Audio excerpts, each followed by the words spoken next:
திரௌபதி ஒரு ஸ்தோத்திரம் சொல்றா பகவானை, இந்த ஸ்தோத்திரத்தை கேளுங்க, இந்த ஸ்தோத்திரத்தை கேட்டா வீட்டுல பஞ்சமே வராதுங்கிறார் வியாசர். நீங்க ஆத்துல போன போது உங்களுக்கு உப்புமா ரெடியா காத்துட்டு இருக்கும்.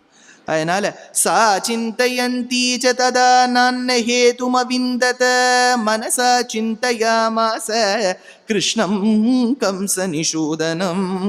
கிருஷ்ண கிருஷ்ண மகாபாஹோ தேவகீ நந்தனாவ்யய வாசுதேவ ஜகநாத பிரணதாதி விநாசன விஸ்வாத்மன் விஸ்வஜனக விஸ்வஹர்த்தः பிரபோவ்யய பிரபன்னபால கோபால பிரஜாபால பராத்பர ஆகூதீனாம் ச சித்தீனாம் பிரவர்த்தகனதாஸ்மிதே வரேண்யவரதானந்த அகதீனாம் கதிர்பவ புராண புருஷ பிராண மனோவிருத்ய கோச்சர சர்வாத்யக்ஷ பராத்யக்ஷ த்வாமஹம் சரணம் கத பாஹி மாம் கிருபயா தேவ சரணாகத வத்சல நீலோத்பலதலஷ்யாம பத்மகர்பாருணிக்ஷண பீதாம்பர பரிதான லசத்கௌஸ்துபூஷண த்வாமாதிரந்தோ பூதானாம் த்வமேவ ச பராயணம் பராத்பரதரம் ஜோதிர்விஸ்வாத்மா